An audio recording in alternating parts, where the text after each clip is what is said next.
I'm sure if you're watching this video, fountain pens are as big a part of your life as they are mine. Today, I'm going to introduce you to 5 very strange, very interesting facts about fountain pens I can almost assure you've never heard before. Let's start off strong with number 1.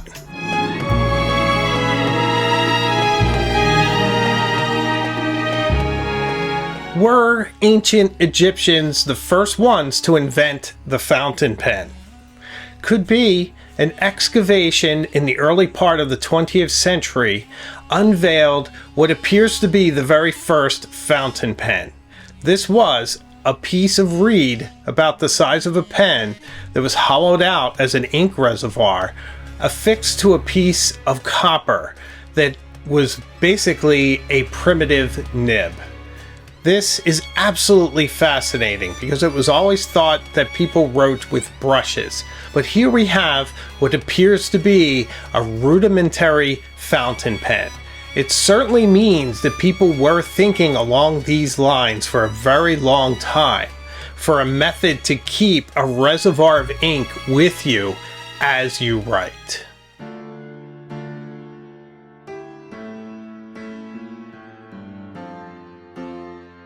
Speaking of ancient fountain pens, here is another attempt from 1651, when a fountain pen seemed to have been invented. We can trace the development of a fountain pen to 1651 and a Daniel Schwenter, who was a Bavarian mathematician and linguist who created a design for a fountain pen out of 7 different quills, basically hollowing out the inside of a quill to serve as an ink reservoir and to create the nib of the regular quill to deliver that ink on the paper. So this is another basic fountain pen model, and this was included in the book Delicae Physico Mathematicae. This book was a compilation of the technological advances of the day, and it included a design and blueprints for how to make one of these incredible quill-based fountain pens for yourself. Maybe we should try to make one. That would be a lot of fun. Daniel Schwenter says, "It's a fine secret how to make a pen that holds ink and lets out as much as needed." Really fascinating stuff, and amazing to think that the basic design of fountain pens is much, much older than we had realized.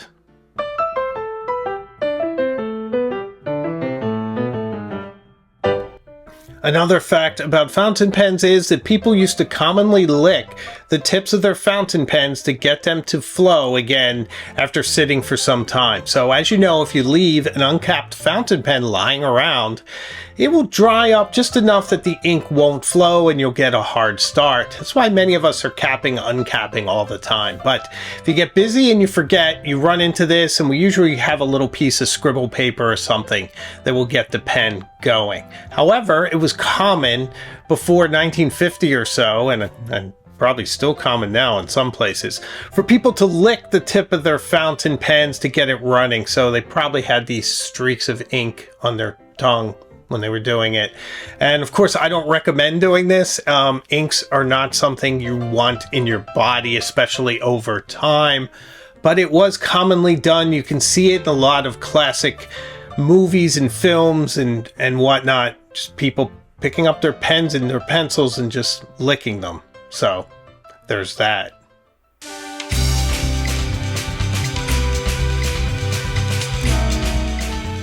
Another fun fact is that pens, and fountain pens in particular, were used in spying, and not just by James Bond, but in actual museum pieces, in museums of spying.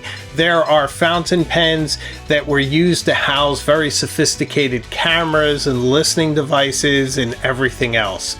So it's not just a thing of fiction, but fountain pens were actually used in active spying.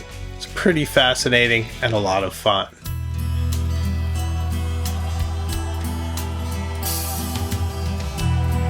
Our last fact for today is that fountain pens have literally gone to the ends of the earth, specifically with the explorer Ernest Shackleton. Of course, Ernest Shackleton is the incredible explorer whose ill-fated mission to Antarctic led to the destruction of his ship, the Endurance, but no one in his crew was lost, even after a perilous journey home and a rescue mission to pick up the stranded sailors. So on his fourth mission to cross the Antarctic aboard the Quest, Ernest Shackleton brought along a selection of Onoto fountain pens for himself and for his crew. Sadly, Ernest Shackleton died on that expedition at South Georgia Island, the same island that was instrumental in him rescuing the crew of the Endurance.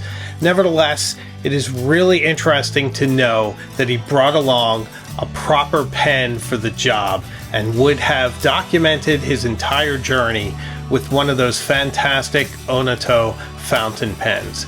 Wouldn't it be absolutely marvelous to own one of those?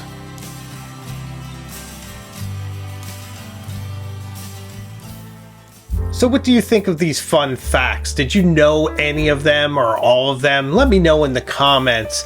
And if you like this video, please like, comment, and subscribe, and share it with someone else who you think might enjoy it. If you want to support the channel even more, consider becoming a member. Helps keep the lights on, and it'd be great to know you even better. So I make new videos all the time. I have a live show Tuesday nights at 8, so I can guarantee you we will see each other again very, very soon, further up the road. So take care of yourself.